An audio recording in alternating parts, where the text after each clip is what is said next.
क्या हो अगर जिन जवाबों की तलाश तुम सालों से दूसरों में कर रहे थे वे सब तुम्हारे अंदर ही छिपे हों? शायद वो जवाब किसी मनोवैज्ञानिक के ऑफिस में नहीं, किसी किताब के पन्नों में नहीं, बल्कि तुम्हारे अपने भीतर शांति से सोए पड़े हों, बस तुम्हारे सुनने का इंतजार कर रहे हों। यही है आत्मचिकित्सा या सेल्फ थेरेपी की शुरुआत, जहाँ तुम खुद अपने ही चिकित्सक बन जाते हो। ये सफर किसी डॉक्टर की दवा से नहीं, बल्कि तुम्हारे ध्यान, ईमानदारी और साहस से शुरू होता है। सेल्फ थेरेपी का मतलब खुद को तुरंत ठीक करना नहीं है, बल्कि अपने भीतर झांकना है। ये रुकने से शुरू होती है, उस रुकावट से जो तुम्हें अपने भीतर के शोर को सुनने का मौका देती है। इतने समय से तुम बस भाग रहे हो, कामों के पीछे, लक्ष्यों के पीछे, और कभी कभी अपने ही विचारों से। लेकिन क्या तुमने कभी सच में रुककर खुद से पूछा है, मैं कैसा महसूस कर रहा हूँ? ये बेचैनी, ये डर, ये गुस्सा आखिर कहाँ से आ रहे हैं? हम अक्सर अपने लक्षणों से लड़ते रहते हैं, तनाव, चिंता, ओवरथिंकिंग, उदासी।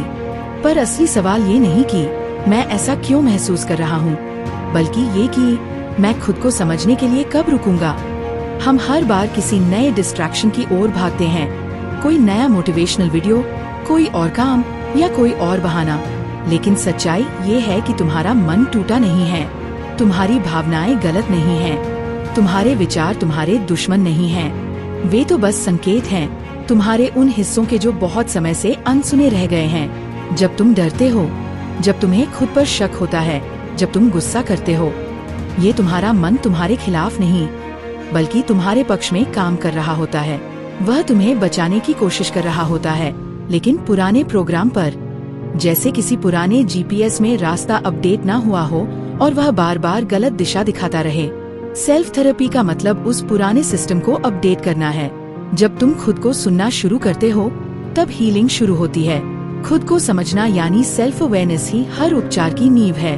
जब तुम अपने भीतर के कमरे की लाइट जलाते हो, तो तुम्हें एहसास होता है कि तुम अब तक अंधेरे में ही घूमते रहे, जैसे कोई व्यक्ति किसी कमरे में सालों तक टकराता रहा हो, और अब जाकर उसे पहली बार वो चीजें दिखती हैं जो हमेशा वहाँ थी। सेल्फ अवेयरनेस वही प्रकाश है जो तुम्हें खुद तक पहुँचने का रास्ता दिखाता है।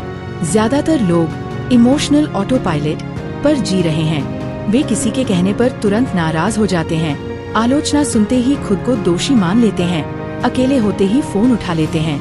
वे बस प्रतिक्रिया दे रहे हैं, बिना रुके, बिना सोचे। लेकिन जरा सोचो, अगर तुम अपनी हर प्रतिक्रिया से पहले एक गहरी सांस ले सको, बस एक पल का ठहराव ला सको, तो क्या होगा? उसी पल से तुम्हारा परिवर्तन शुरू हो जाता है। उस एक सांस के बीच तुम अपनी शक्ति वापस ले लेते हो। तुम तय करते हो कि अब मैं प्रतिक्रिया नहीं दूंगा, बल्कि जागरूक होकर जवाब दूंगा। सेल्फ थेरेपी खुद को ठीक करने का प्रयास नहीं है, बल्कि ये समझने का सफर है कि तुम्हें ठीक करने की जरूरत नहीं है। तुम्हें बस अपनी प्रोग्रामिंग बदलनी है, ताकि तुम डर और अपराध बोध से नहीं, जागरूकता और प्रेम से जियो। अब कल्पना करो कि तुम्हारे मन के भीतर एक शांत कमरा है, इनर रूम, जहाँ कोई राय नहीं, कोई अपेक्षा नहीं, कोई शोर नहीं, बस तुम और तुम्हारे विचार। यही वह जगह है जहाँ असली हीलिंग शुरू होती है, न सोशल मीडिया पर, न किसी किताब में, बल्कि उस क्षण में जब तुम खुद के साथ बैठते हो, धैर्य से, करुणा से, जिज्ञासा के साथ। पहली बार जब तुम उस कमरे में प्रवेश करोगे, शायद वह खाली लगे, धूल भरा या असहज, लेकिन हर बार लौटने पर वह थोड़ा और तुम्हारा बनता जाएगा। धीरे धीरे वह जगह सुरक्षित, परिचित और सुकून भरी लगने लगेगी। तब तुम समझोगे कि तुम अपनी एंजाइटी नहीं हो, न अपना अतीत हो, न अपना दर्द। तुम वह स्पेस हो जो इन सबको थामे हुए है। और जब तुम खुद को उस नजर से देखना सीख जाते हो, तो तुम्हारे भीतर हीलिंग अपने आप शुरू हो जाती है। हर सुबह या रात एक साधारण सा अभ्यास करो, द मिरर जर्नल। आईने में खुद से 3 सवाल पूछो। अभी मेरे अंदर कौन सी भावना सबसे हावी है? इस भावना की वजह से मैं अपने बारे में क्या मान रहा हूँ?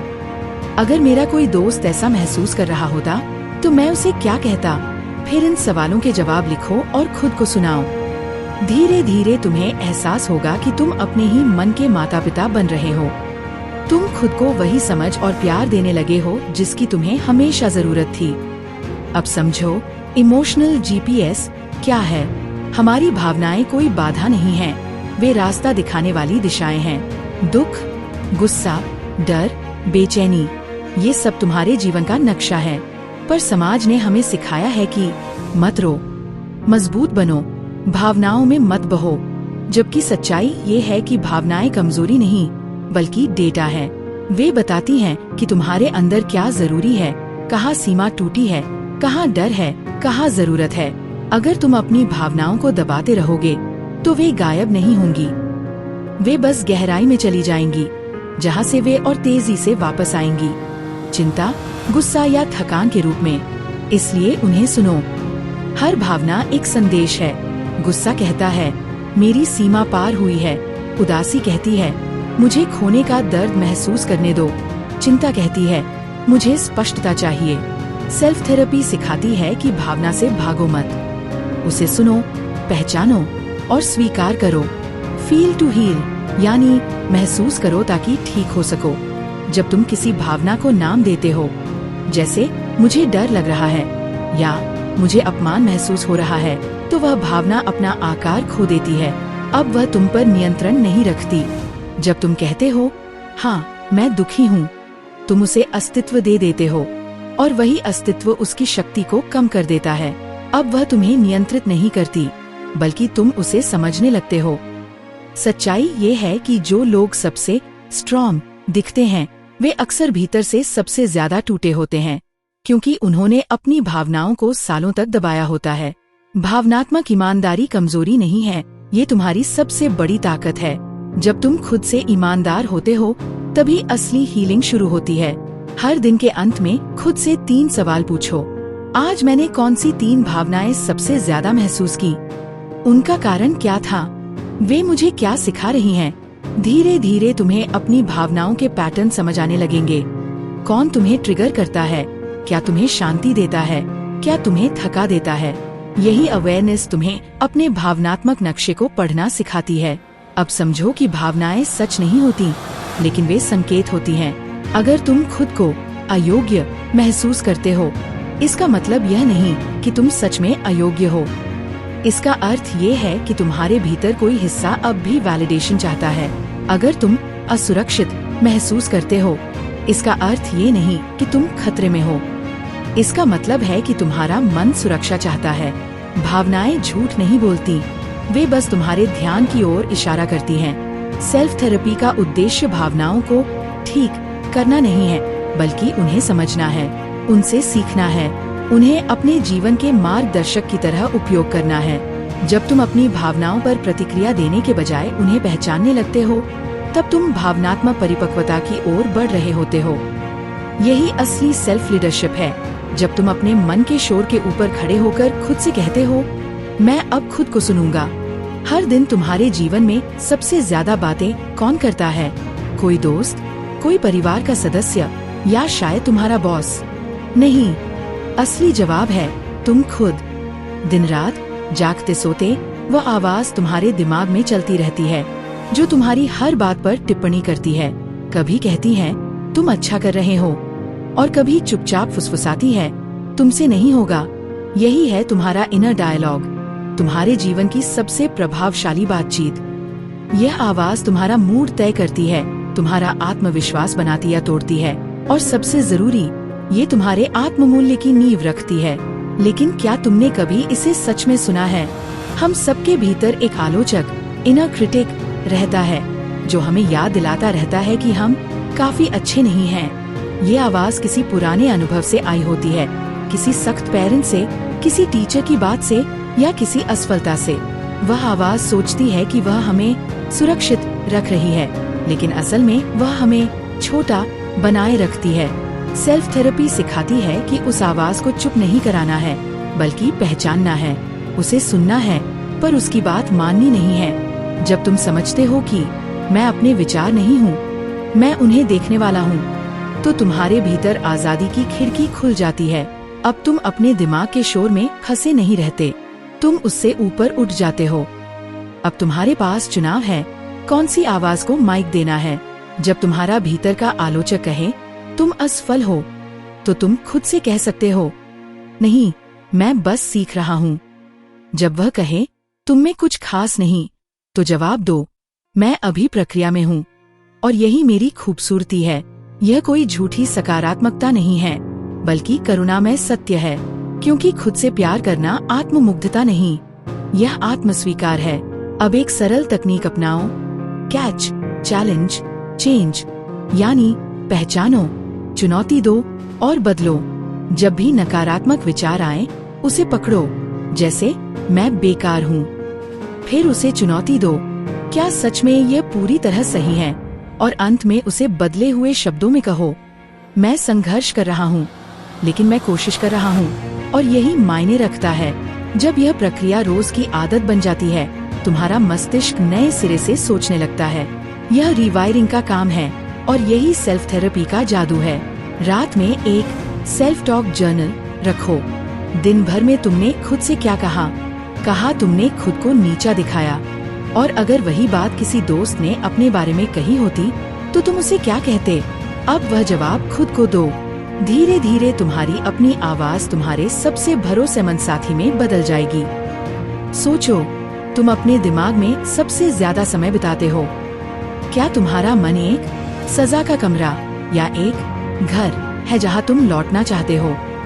सेल्फ थेरेपी का उद्देश्य यही है, अपने भीतर के आलोचक को दुश्मन नहीं, बल्कि शिक्षक बनाना।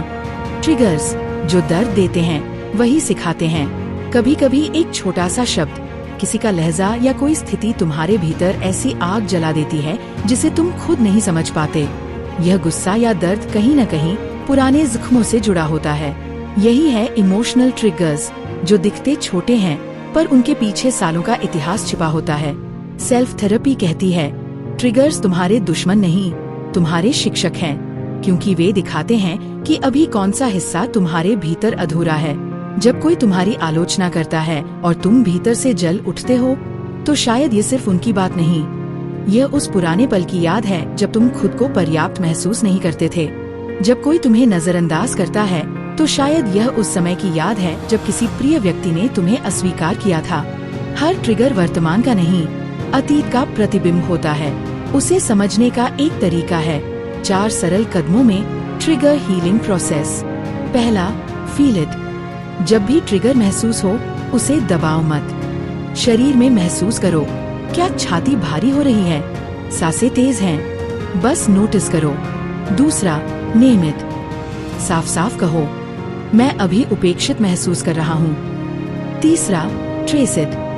खुद से पूछो, मैंने ऐसा पहले कब महसूस किया था। और चौथा, रिपेरेंट इट, यानी खुद को वही सांत्वना दो जो तुम किसी बच्चे को देते, मैं सुरक्षित हूँ, ये पल मेरा अतीत नहीं है, मैं ठीक हूँ।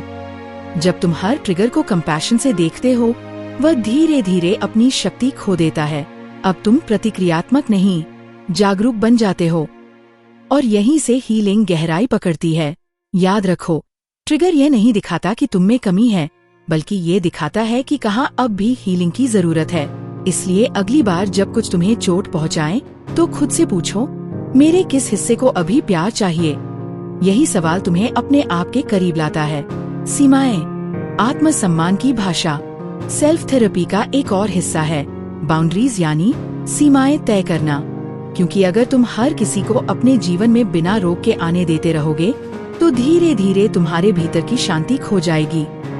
सीमाएं दीवारें नहीं होती, वे दरवाजे होती हैं, जिनकी चाबी तुम्हारे हाथ में होती है।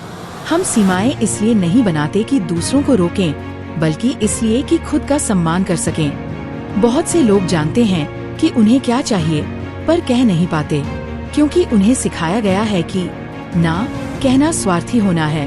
पर सच्चाई ये है, जब तुम हाँ कहते हो, जबकि दिल से ना महसूस करते हो, तब तुम खुद को धोखा देते हो। और हर बार ऐसा करने पर तुम्हारा आत्मसम्मान थोड़ा और गिरता है। सीमाएं तय करना किसी पर गुस्सा होना नहीं है, यह खुद के प्रति प्रेम दिखाना है।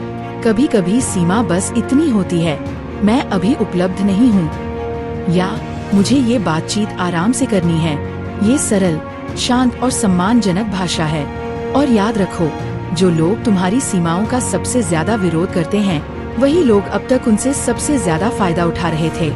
इसलिए जब कोई तुम्हारी सीमा पर असहज हो, तो समझो तुम बढ़ रहे हो। सेल्फ बाउंड्रीज भी जरूरी हैं, यानी वो सीमाएं जो तुम अपने ही साथ तय करते हो।